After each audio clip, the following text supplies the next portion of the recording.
Are you someone who wants to find an easier way to repurpose long-form content? Here's an automation I've built that helps you do just that.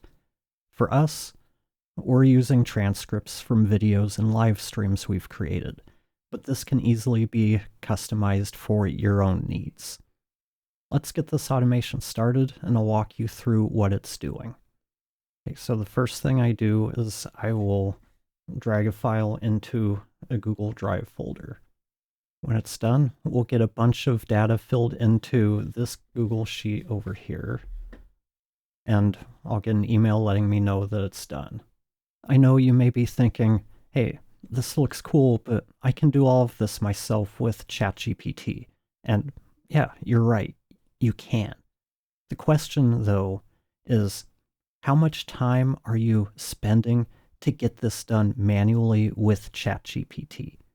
The other thing to consider is how good are you at prompting to get the results that you want?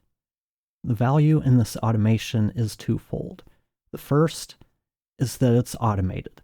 It does all of the thinking while you go about doing the more important things in your day. The second is that we've put the time into creating something that's going to deliver pretty good results right out of the box. All you need to do is read through, make any revisions you need, and then post it. There are also things that we can do to help schedule posts, but we've put a lot of time into the design, logic, and prompting to get you the results that will get you much closer to the finish line by simply uploading a transcript to a folder. As an example of the value that my automation offers, here's an automation I downloaded from the internet. I've made a few minor tweaks to this so it works for the purposes of this video. This automation, it produces 30 social media posts from one podcast or live stream. That sounds pretty impressive, doesn't it? Ours only produces 8 to 13 posts, but we'll talk about that in a minute.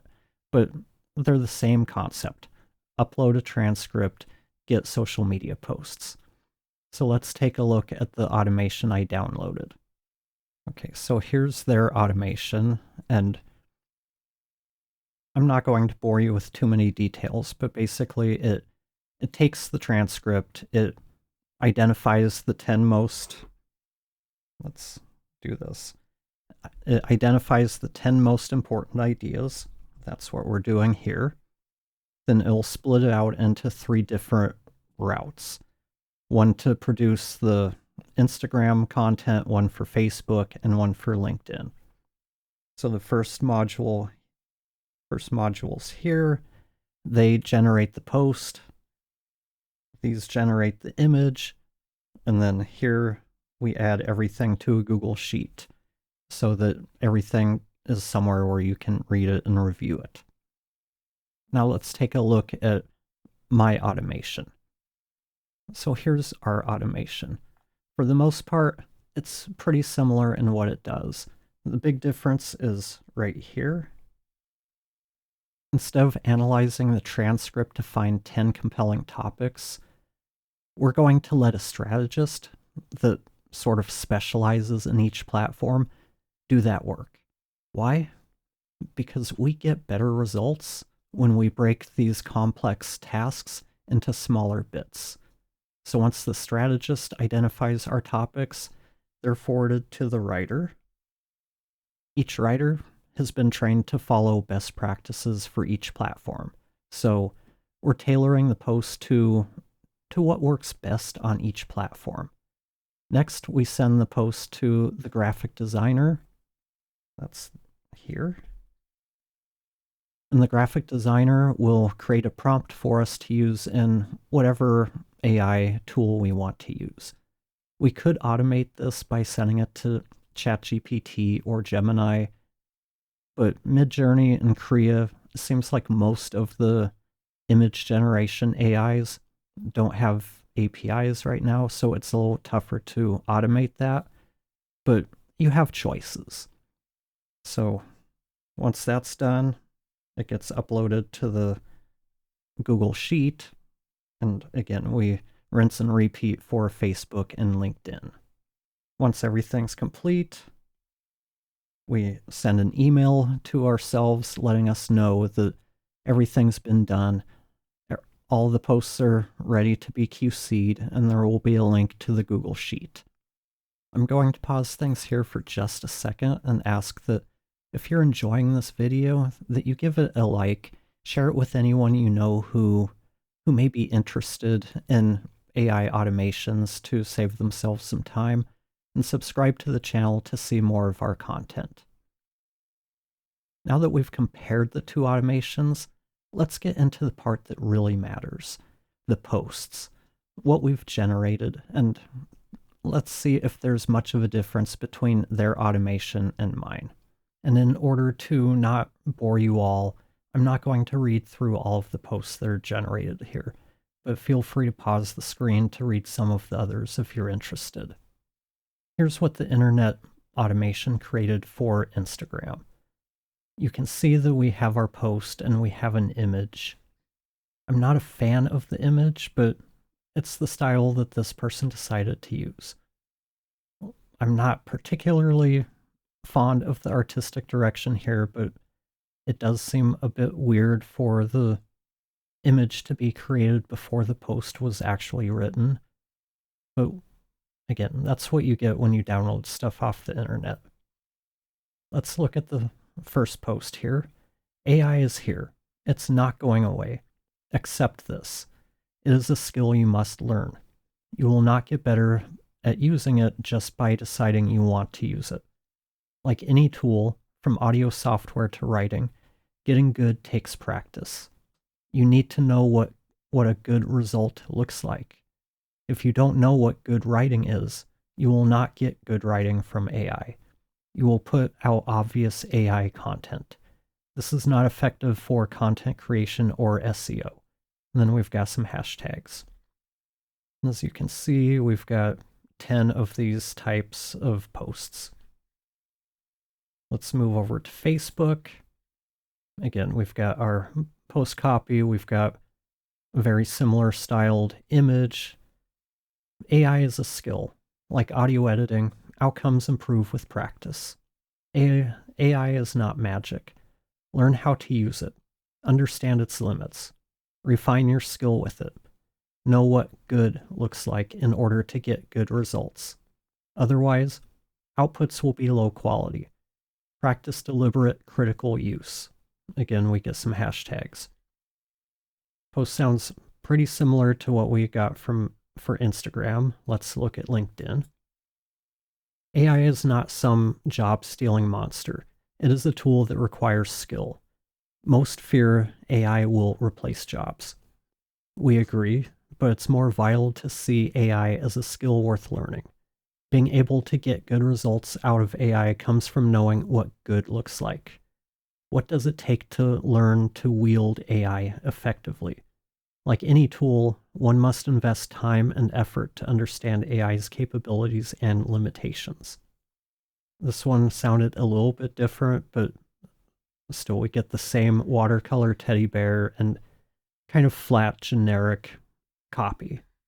Now let's take a look at the results from my automation. If we look at the sheet, we see that we have two slides or two sheets for Instagram, one for posts and one for slides. Why? Because we're writing posts specifically for Instagram, and one of the popular post types is the carousel. It made sense to split these slides up, or the sheets up, to keep the slides and the post separated, so things are a little easier to organize, because we might get 5 slides for one post and we might have 10 for another. But looking at the slides, we have a lot here for the prompt, and really looking at the prompt, it's just a basic slide, plain text on a solid colored background. We could probably spruce them up a little bit, but AI is not going to replace a good graphic designer yet. But this is already looking better because the posts seem to be a little bit better aimed at what works on Instagram. Here's the first post. Stop getting generic AI output and start getting results. Are you tired of AI giving you vague, unhelpful responses?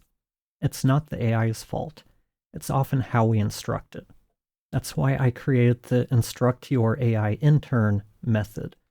This framework helps you communicate with AI in a way that gets you truly valuable, specific, and actionable output every single time.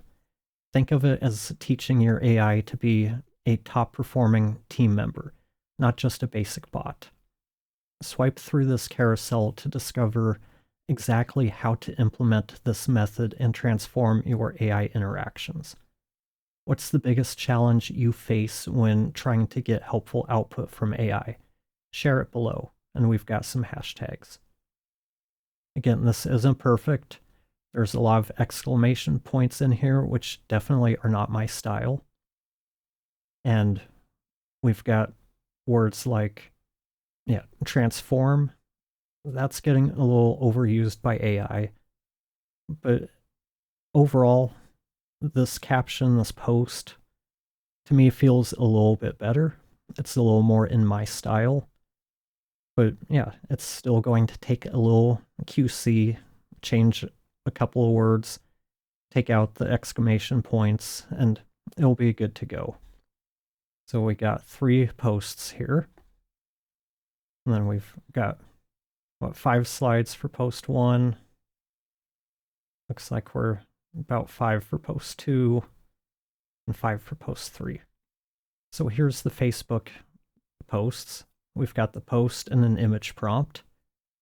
Our image prompt, luckily, isn't a watercolor teddy bear, but it's a stylized conceptual render of a human figure seen from behind, standing on a platform in a conductor's pose, actively directing an abstract orchestra composed of glowing, dynamic digital elements, swirling data streams and interconnected nodes representing AI processes. The prompt goes on with more detail, but to me, this fits the topic a whole lot better than what the other automation was creating.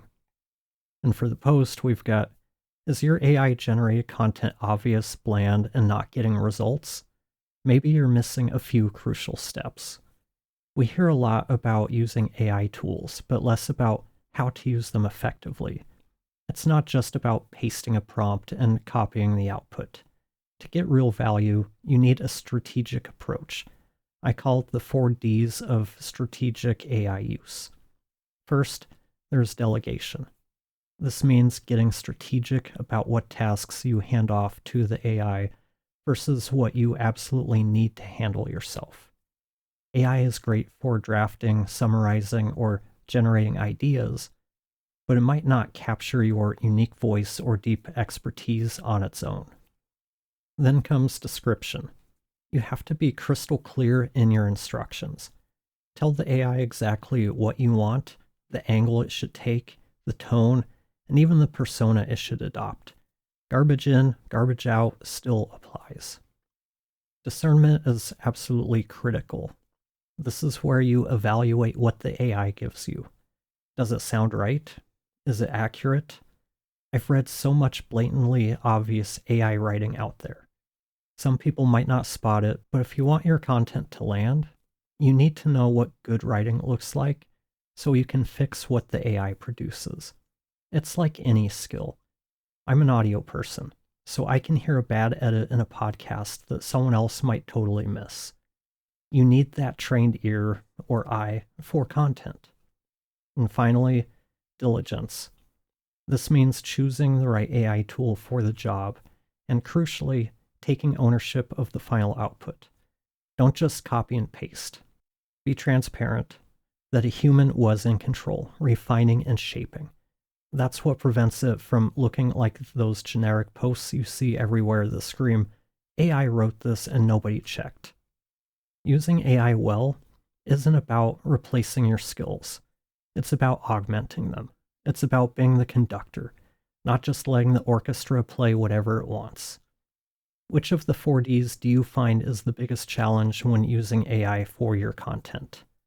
And then we've got some hashtags. Again, To me, this sounds a lot more like me talking. It's got some details in there that are more personal. It makes it less generic. Let's take a look at LinkedIn. And here we can see we've got a lot of stuff going on. We've got a post copy, we've got pinned comment ideas, our core idea, our target audience, key takeaway, author signpost, story/evidence. These are quotes taken from the transcript that are kind of the inspiration for the post. And then we've got 5 image prompts. Why 5? Because LinkedIn is the professional platform. We want to be able to choose the best looking image for the post. So let's read one of these. The human AI collaboration. Cinematic photo of a confident professional person, mid-30s, sharp business casual attire, leaning over a sleek futuristic desk, gently gesturing towards a holographic projection of complex data or code. And when we look at the post copy, we can see that it's formatted, again, specifically for LinkedIn, using a format that tends to work the best. Unlocking AI's real power isn't about full automation. It's about skill. Many people treat tools like ChatGPT as a magic button. Feed it prompts, get instant perfection. That's rarely the case. AI is more like a highly skilled intern. It's fast, it can process huge amounts of information, and it can draft things quickly.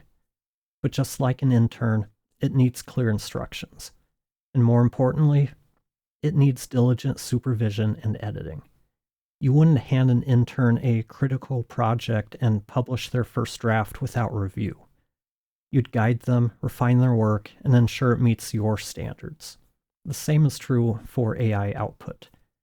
It requires a human who understands what good looks like and sounds like in their specific context. As I've seen using AI for content creation, simply having the tool isn't enough. Having Descript doesn't automatically make you a good podcast editor or even an editor at all. You have to learn how to use the tool effectively and apply your own expertise to shape the final result. AI is a powerful assistant, but the strategic thinking, nuance, and final quality check, that's still on you. And then we've got a couple of hashtags. The other thing with the LinkedIn posts is we're only going for 2 or 3, and that's because we don't want to just churn out AI slop. But if we were to compare the outputs from the 2 different automations, I describe the posts from the first automation, the one that came from the community, as just kind of low quality AI slop. Sure, the ideas came from our transcript, but the posts, they don't sound or feel like something that I would post. In comparison, the post from my automation feels a lot more like something I would write and post. It has more of my personality and just more of me in them. There are some places, like I said, that I would make some changes, but these get us most of the way to the finish line. And for some people, this may get you completely to the finish line. It goes back to what I was mentioning in that LinkedIn post. It's up to us to know what good is. For some of you, this might be good enough and you're fine publishing this as is. For me, it's not quite there. I need to tweak it a little bit.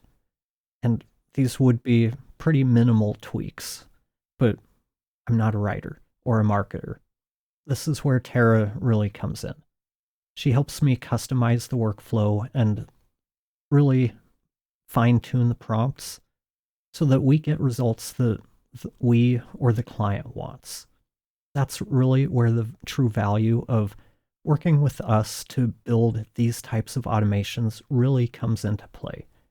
You get the tech guy who builds the automations, and you get the writer and marketer to fine-tune them to your liking.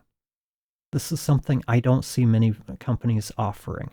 It's either a tech person building automations like the one from the community that I downloaded that generates boring, lackluster posts, or you have a writer or marketer who is delivering you kind of a basic custom GPT, but isn't offering a whole lot in the way of automation. Neither one really delivers the same type of value that Tara and I can at Branded Business Remix. If you're interested in saving time with AI tools and automation, you can reach out to us at bbremix.com. We help businesses implement these types of automations, customize them, and take that technical stuff off your plate so you can focus on all of the other parts of running your business. How are you using automation in your processes? What automations have saved you the most time? Let me know in the comments below. Thank you for watching, and I'll talk to you next time.